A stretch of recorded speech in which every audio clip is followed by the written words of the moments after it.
Agora, continuando, ou seja, nessa nossa visão multidisciplinar do assunto, eu vou passar agora a palavra ao doutor Cristiano Marona, que é mestre e doutor em Direito Penal pela Universidade de São Paulo, pela USP, presidente, advogado e presidente do Instituto Brasileiro de Ciências Criminais. Nós ouvimos o secretário Beltrame, que não deu uma visão prática da realidade do dia a dia. Agora vamos ouvir o doutor Cristiano, que vai dar, talvez nos dê uma visão mais jurídica, mais técnica do assunto. Doutor Cristiano, por favor. Muito bom dia a todas e todos. Eu queria cumprimentar o ministro Sebastião Reis Júnior, quero cumprimentar também o ex-secretário José Mariano Beltrame, quero cumprimentar o ministro Osmar Terra, quero fazer um cumprimento muito especial ao ministro Rogério Schietti, que é o coordenador do curso e quem me fez o honroso convite de estar aqui.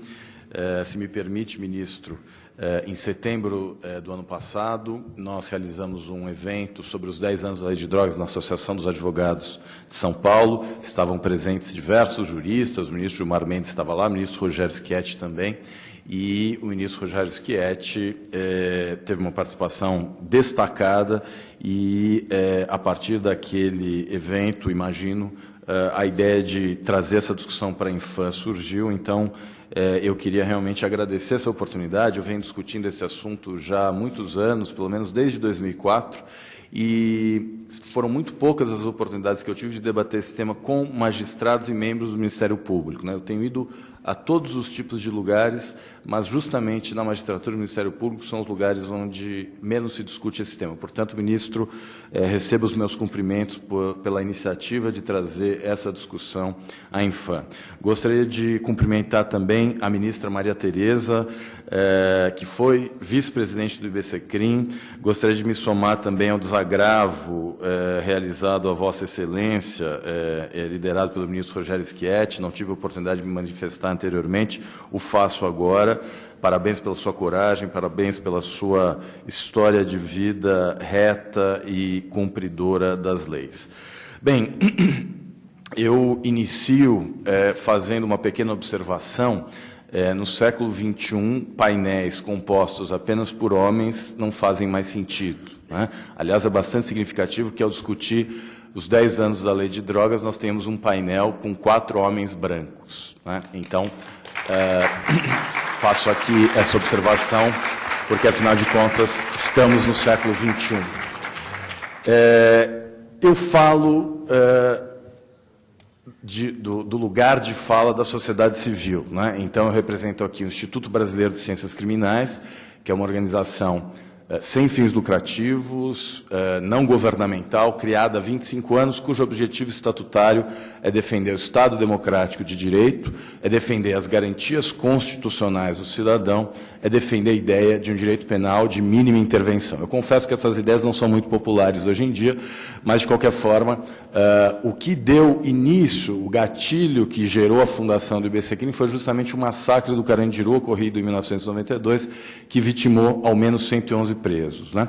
Em 2017, nós iniciamos o ano com um novo massacre prisional de proporções ainda maiores do que o Carandiru, o que mostra que essa é uma questão em aberto, né? E é uma questão diretamente relacionada com a política de drogas. Eu falo também em nome da Plataforma Brasileira de Política de Drogas, que é uma rede que hoje congrega 44 organizações da sociedade civil que comungam da ideia de que a política de drogas deve se afastar do sistema de justiça criminal e deve se aproximar de uma abordagem que garanta saúde, redução de danos e direitos humanos. A plataforma e o IBCCRIM estão envolvidos, por exemplo, na discussão a respeito da inconstitucionalidade do artigo 28 da Lei de Drogas, que é uma discussão que está sendo travada no Supremo Tribunal Federal. A ação foi protocolada em 2011 e até hoje, em 2017, nós não temos ainda uma decisão. Na América Latina, apenas o Brasil e as Guianas são os países que ainda incriminam a posse de drogas para uso pessoal. Isso apenas para que a gente tenha uma noção do quão atrasados nós estamos nessa discussão. Mas como esse é um assunto... como é que eu faço para mexer aqui? Como esse é um assunto... Você pode me ajudar? Como esse é um assunto extremamente complexo, eu não vou me deter na discussão sobre a inconstitucionalidade do artigo 28, eu quero aproveitar o meu tempo para tentar fazer um balanço sobre os 10 anos da Lei de Drogas. Afinal de contas, estamos aqui reunidos justamente porque a Lei de Drogas, que entrou em vigor em outubro de 2006, fez 10 anos no ano passado, então me parece que esse é um momento para que possamos fazer um balanço. Bem, quando a gente avalia os 10 anos da Lei de Drogas, quais são os destaques, né? Em primeiro lugar, a corrupção. O tráfico de drogas pressupõe corrupção, né? Há uma corrupção endêmica em todos os setores da administração pública, mas muito especialmente na polícia, né? Então, quando a gente fala de drogas, a corrupção é o primeiro ponto que se destaca. O segundo ponto é a violência. Nós temos no Brasil, provavelmente, o maior número de mortes violentas do mundo, né? Nós temos aproximadamente 60 mil mortes violentas por ano no Brasil, sendo que, na melhor das hipóteses, 15% desses crimes têm a sua autoria descoberta. Então, há uma impunidade aí de pelo menos 85% em relação a esses crimes.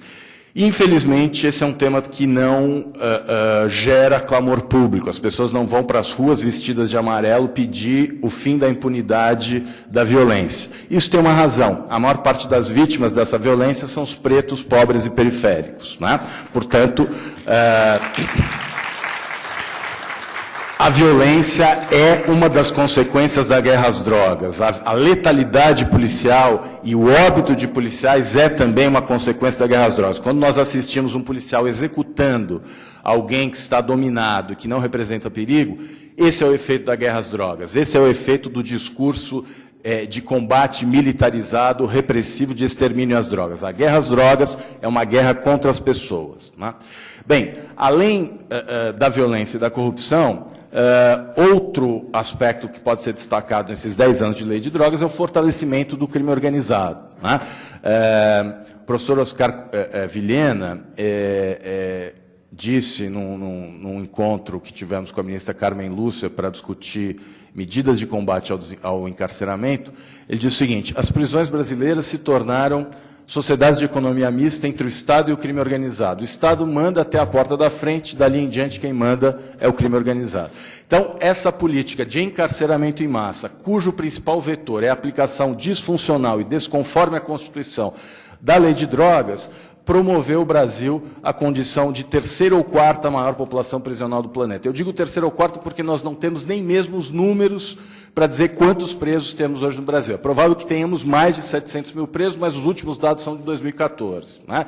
De qualquer forma, é certo que mais de 30% dos presos no Brasil estão lá por conta da Lei de Drogas, no caso das mulheres, quase 70%. Né? Isso é gravíssimo. Então, a primeira avaliação que nós podemos fazer a respeito do impacto da Lei de Drogas nesses 10 anos é absolutamente terrível, porque, além de todos esses aspectos negativos, corrupção, violência, fortalecimento do crime organizado e encarceramento em massa, as drogas ilegais circulam de forma absolutamente livre.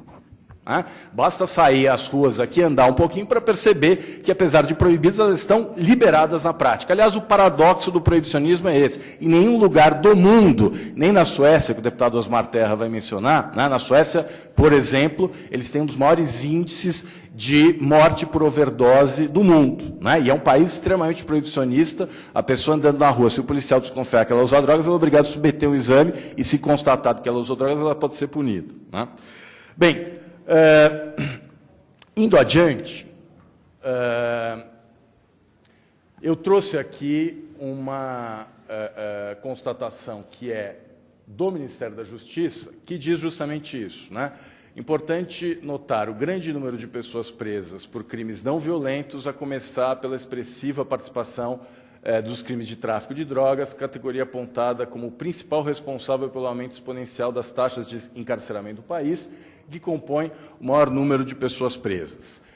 Nós temos aí esse gráfico que mostra a evolução da população prisional. Em 2005, nós tínhamos 361 mil presos, dos quais 9% estavam lá por conta da Lei de Drogas. Em 2014, que são os últimos dados disponíveis, nós temos 622 mil presos e 28% por conta do tráfico de drogas. Se os números estão desatualizados, é provável que nós já tenhamos mais de 700 mil presos e é provável que o número de pessoas encarceradas por conta do tráfico de drogas seja ainda maior.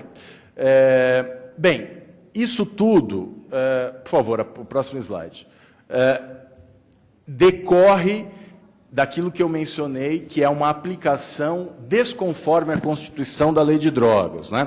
Se a gente pegar, por exemplo, o desembargador Guilherme de Souza Nutti, que, além de magistrado, é também doutrinador, nos seus comentários à Lei de Drogas, ele diz: a pessoa flagrada com drogas no Brasil, ela passa a ter a obrigação de provar que não é traficante. E por quê? Porque a regra da aplicação prática da Lei de Drogas é presumir o tráfico, né? Quer dizer, todas as pessoas flagradas com drogas são potenciais traficantes e aqueles que conseguirem provar que não o são, subsidiariamente serão enquadrados como usuários. O drama dessa realidade é que, para homens brancos, não é tão difícil provar que a pessoa tem um sustento lícito, que ela tem um trabalho, que ela tem uma carteira assinada. E quando você é preto e mora na favela? Bem, próximo slide, por favor.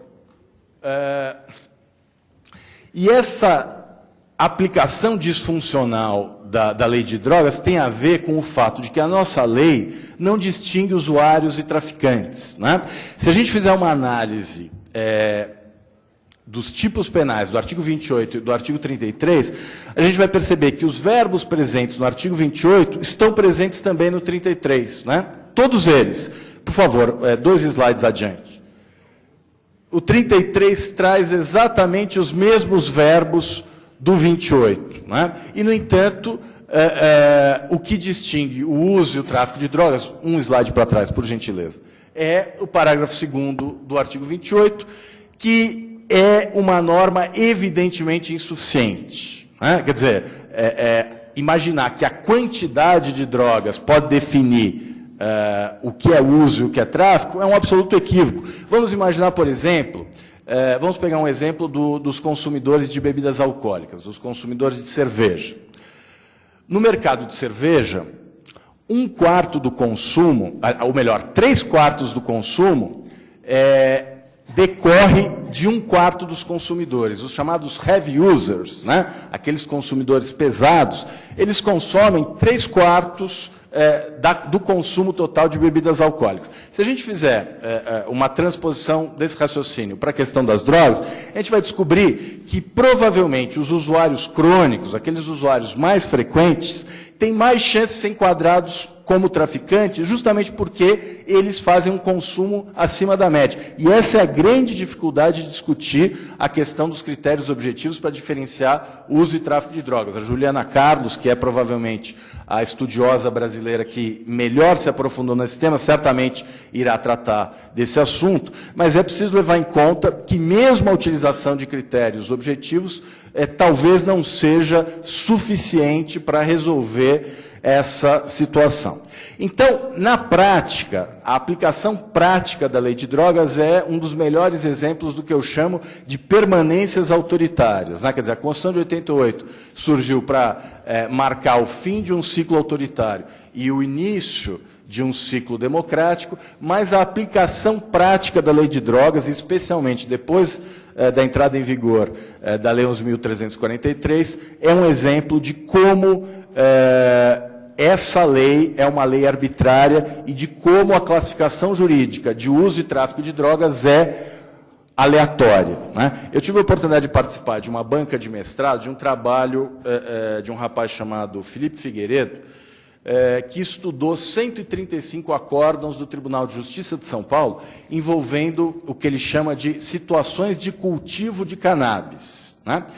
E ele fez essa pesquisa a propósito da mudança operada na Lei 11.343, tendo em vista que na 6368 não havia figura do plantio para uso próprio. E, na época, a jurisprudência se dividia em 3 grandes correntes, né? Uma que entendia que, como não havia previsão legal, o fato era atípico, evidentemente uma corrente muito minoritária. Uma outra que entendia que, como a lei só previa o plantio para tráfico, qualquer plantio enquadrar-se-ia na figura do tráfico de drogas, em fim de papo, e uma terceira corrente que dizia que era possível uma interpretação in bonam partem, se bem que interpretação in bonam partem para tornar crime o que é atípico, né? Mas, enfim, essa terceira corrente entendia que a pessoa poderia responder pelo uso, mesmo no caso de plantio para uso próprio. A Lei 11.343, no parágrafo 1º do artigo 28, inovou, criando de forma inédita a figura do plantio para uso próprio. Então, esse pesquisador quis entender, ele pegou metade dos acórdãos, ainda sob a égide da Lei 6368, metade sob a égide da Lei 11.343, ele tentou entender qual é o critério utilizado pelo Judiciário para enquadrar a conduta como uso ou como tráfico. É um trabalho que merece ser lido, está na internet, se chama Não Compre, Plante, interrogação. Análise dos critérios de tipificação das situações de cultivo de cannabis pelo Tribunal de Justiça de São Paulo. E a conclusão a que ele chegou foi: é absolutamente aleatório ser considerado usuário ou traficante. A mesma quantidade que um juiz considera tráfico, o outro vai considerar uso. A palavra do policial sobre a finalidade do cultivo é determinante, é uma espécie de rainha das provas, não é?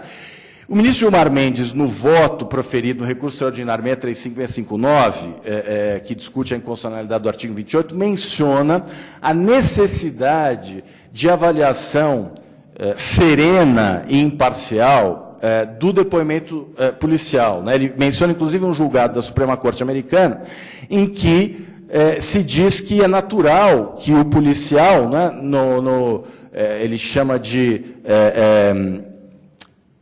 na atividade, muitas vezes, competitiva de esclarecimento do crime, queira demonstrar que se trata de um crime mais grave. E, no caso da lei de drogas, eu participei também do programa da Senad, do Operadores do Direito, Senad, CNJ, a Faculdade de Medicina da USP, a Faculdade de Direito da USP, um projeto que tinha por objetivo identificar as boas práticas na aplicação do artigo 28 da Lei de Drogas. Estivemos aí, a equipe, viajando o Brasil pelos juizados especiais para conhecer as características, as peculiaridades de cada região. E como mencionou o doutor Beltrame, os melhores lugares, as melhores práticas acontecem onde há equipe multidisciplinar, né? Onde há um psicólogo, um assistente social, um terapeuta ocupacional, que possa avaliar a situação da pessoa encaminhada ao juizado especial e preparar o melhor projeto terapêutico para aquela pessoa. Certamente o juiz não é a pessoa mais indicada para fazer esse trabalho, né?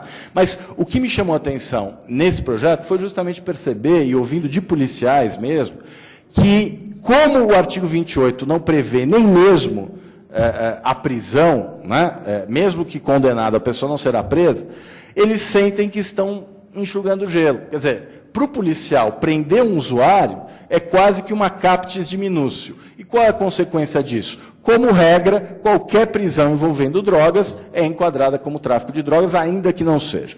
Nós temos uma jurisprudência que admite que a pessoa seja condenada por tráfico de drogas sem uma única prova de que a pessoa vende drogas, sem investigação sobre o patrimônio, sem investigação sobre o que a pessoa faz. A polícia simplesmente não investiga. Por que o tráfico de drogas continua operando livremente? Porque as pessoas que são presas estão na franja dessa cadeia. Não há nenhuma investigação decente para chegar ao centro desse tipo de organização criminosa, que trabalha com grandes recursos, né? Então, a grande discussão, se eu pudesse destacar um ponto, e são muitos, né? O ponto que eu destacaria é esse: é preciso reconstitucionalizar a aplicação da lei de drogas. A regra do ônus da prova, ela precisa ser aplicada. Quem tem que provar a acusação é o Ministério Público, não é o acusado quem tem que provar que não é traficante, né? Por favor, o próximo slide. Mais um. Além disso, uma outra questão importante é perceber que a lei de drogas ela não tem apenas a figura do uso e a figura do tráfico de drogas, né? Quer dizer, entre o branco do uso e o preto do tráfico, há, se não 50 tons de cinza, pelo menos algumas outras oportunidades. Por exemplo, possibilidades. O parágrafo 2º do artigo 33 traz um crime de médio potencial ofensivo que admite a suspensão condicional do processo, que é o induzimento, instigação e auxílio alguém ao uso indevido de drogas, né? Lembrando que esse dispositivo foi usado por muitos tribunais de justiça para impedir a marcha da maconha, até que o Supremo Tribunal Federal, de forma sábia, decidiu que discutir a reforma da legislação não equivale a fazer apologia ao crime. Mas esse exemplo, a proibição das marchas da maconha, é uma prova inconteste do quão interditado esse debate é, né? Quer dizer, o simples fato de se discutir esse tema já cria um risco, inclusive de criminalização. Próximo slide, por favor. Também temos no artigo 33 a outra possibilidade, que aí sim um crime de menor potencial ofensivo, que é o de oferecer droga, eventualmente sem objetivo de lucro, à pessoa do seu relacionamento para juntos a consumirem. E o parágrafo 4º, que é o próximo slide, trata do chamado tráfico privilegiado, que o Supremo Tribunal Federal já decidiu que não é hediondo. Aliás, o Instituto Brasileiro de Ciências Criminais, atento à realidade que nós vivemos de um superencarceramento que vai nos inviabilizar, né? Quer dizer, não adianta propor construção de presídio, porque isso não vai resolver. Só em São Paulo são 700 novos presos por mês. Teria que ter um presídio novo por mês, o que é absolutamente inviável mesmo na Dinamarca. Né? No Brasil, então, não se fala. Então, uma das propostas, o IBCCRIM apresentou recentemente um conjunto de 16 propostas para combater o encarceramento em massa. Uma delas é alterar o parágrafo 4º para determinar que a punição do tráfico privilegiado só pode ser por meio de medidas alternativas à prisão, por penas restritivas de direito. Né? Essa é uma das propostas que nós estamos apresentando. Mais adiante, por favor. Então, nós temos esse excesso punitivo, essa tendência de enquadrar como tráfico casos de mero porte para consumo pessoal, sendo que a capitulação como tráfico é a regra em situações envolvendo a posse de drogas. Né? Há uma supervalorização do depoimento do policial, em especial no que diz respeito à finalidade da posse para uso ou para tráfico de drogas. A quantidade é um destaque utilizado pelos juízes, é muito comum nas decisões judiciais encontrar a justificativa da quantidade para caracterizar o tráfico, mas se a gente procurar na jurisprudência e tentar identificar um critério, nós vamos perceber que não há critério nenhum, que a mesma quantidade permite qualquer decisão. E também não há preocupação com investigações posteriores, né? A coisa fica muito na superfície. E os juízes e as juízas têm muito pouco conhecimento sobre a prática das drogas, sobre padrão de consumo. Nessa tese de mestrado que eu mencionei sobre o cultivo de cannabis, os juízes não têm conhecimento nenhum sobre padrão de produtividade de um cultivo de cannabis, por exemplo. Numa determinada decisão, um juiz dizia: a planta de cannabis pesava não sei quantos quilos, pesaram o vaso, a terra, etc. E ele dizia: uma planta desse tamanho, com esse peso, só pode ser para tráfico de drogas. Né? Parece piada, mas gente vai presa graças a esse tipo de fundamentação. Bem, no voto do ministro Gilmar Mendes, ele menciona que nenhuma presunção que não seja de uso de drogas é compatível com a Constituição e é compatível com o Estado de Direito. Como é que eu faço para ir para a próxima aqui? Então, o desembargador Nutti escreveu um artigo recentemente também no Conjur, em que ele fala 10 anos da lei de drogas. Né? Aliás, o título do artigo é A Droga da Lei de Drogas, em que ele menciona o que ele chama de os pontos cegos da lei. Né? Então, ele sugere que no lugar do artigo 28 fazer referência a consumo pessoal, ele sugere que o artigo 33 traga uma previsão para fins de tráfico ou para fins de comércio. Né? Eu, com todo respeito ao desembargador, eu entendo que não é o caso de ponto cego da lei. Eu acho que nós estamos diante de uma cegueira hermenêutica deliberada, né? Ou a teoria do avestruz. Os juízes estão se recusando a aplicar a Constituição. Então, a solução para isso é a reconstitucionalização da aplicação da lei de drogas.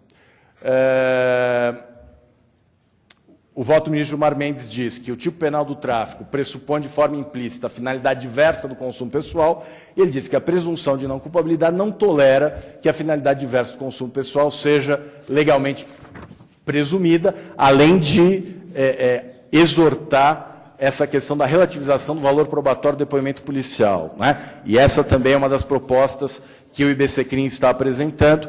Não é possível, nós estamos sugerindo que ninguém possa ser condenado apenas com base no depoimento policial. Aqui, trechos do voto do ministro Gilmar Mendes, que eu não vou mencionar. Para finalizar, usar esses últimos minutinhos para falar da súmula 528 do STJ, que diz: compete ao juiz federal do local da apreensão da droga remetida do exterior pela via postal processar e julgar o crime de tráfico internacional. Aqui falo como advogado e falo, inclusive, contrariamente aos meus interesses, porque quanto mais dura for a aplicação da lei, mais valorizado será o meu trabalho.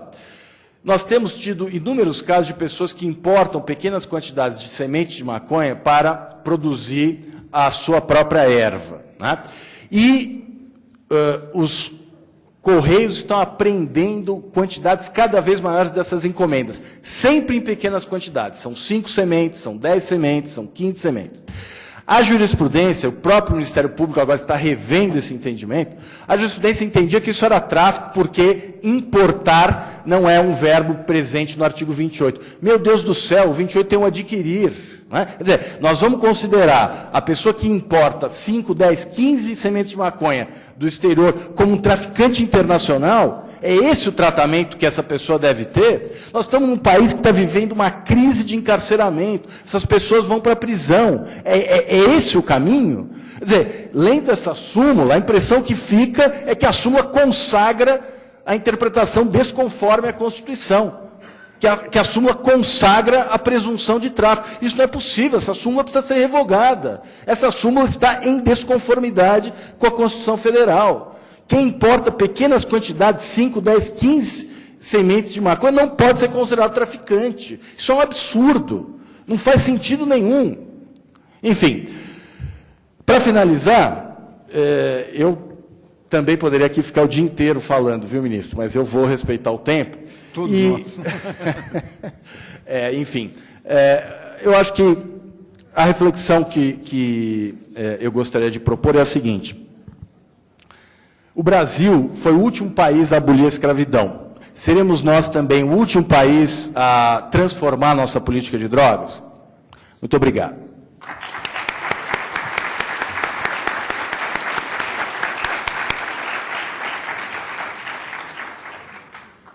Bom, o doutor Cristiano nos aponta aqui que o problema de drogas não é um problema isolado, ou seja, ele não vive isoladamente. Tem, ao lado das drogas, temos a corrupção, a violência, a impunidade, o crime organizado. E nos mostra que nós temos ainda um longo caminho a seguir em relação à aplicação da lei. Ou seja, eu particularmente sempre digo que a lei por si só ela não resolve nenhum problema. A sua aplicação, sim, é que deve ser feita com muito cuidado, ou seja, a mentalidade de quem vai aplicar a lei, que eu acho que é o caminho para solucionar determinados problemas.